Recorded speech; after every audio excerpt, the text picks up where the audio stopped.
ഇന്നലെ വിഷുദിനത്തിൽ എമ്പുരാൻ സിനിമയ്ക്ക് കേരള ട്രാക്കിംഗ് കളക്ഷനായിട്ട് 48 ലക്ഷം രൂപയാണ് ലഭിച്ചിരിക്കുന്നത്. സിനിമയുടെ 18 ദിവസത്തെ കേരള ബോക്സ് ഓഫീസ് കളക്ഷൻ എന്നത് 84 കോടി 28 ലക്ഷമാണ്.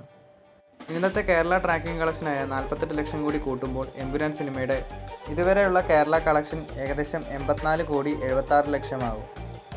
ഇന്നും 40 കോടിക്ക് മുകളിൽ സിനിമയ്ക്ക് കളക്ഷൻ ഉണ്ടെങ്കിൽ ഇന്നത്തെ കളക്ഷനെ കൂടി കൂട്ടുമ്പോൾ 85 കോടിയിലേക്ക് എമ്പുരാൻ സിനിമയുടെ കേരള കളക്ഷൻ എത്തും. 2018 എന്ന സിനിമയാണ് കേരളത്തിലെ ഏറ്റവും കൂടുതൽ കളക്ഷൻ വാരിയ സിനിമ. ഏകദേശം 89 കോടിയാണ് 2018 എന്ന സിനിമ കളക്ഷൻ കേരളത്തിൽ നിന്ന് മാത്രം നേടിയിരിക്കുന്നത്. 2018 lifetime Kerala collection Empuraan cinema break ചെയ്യുമ്പോൾ നിങ്ങൾക്ക് എന്താണ് തോന്നുന്നത്? നിങ്ങളുടെ അഭിപ്രായം കമൻറ്റ് ചെയ്യുക. ഇനി എമ്പുരാൻ സിനിമയുടെ ഗ്ലോബൽ കളക്ഷനിലേക്ക് വരികയാണെങ്കിൽ ഏകദേശം 262 കോടിയിലേക്ക് സിനിമയുടെ ഗ്ലോബൽ കളക്ഷനും എത്താനായിട്ടുണ്ട്. അമൽനീരദ് ലാലേട്ടൻ സിനിമയുടെ അനൗൺസ്മെൻറ്റ് ഉടനെ ഉണ്ടാകുമെന്നാണ് ഇപ്പോൾ റിപ്പോർട്ടുകൾ വരുന്നത്.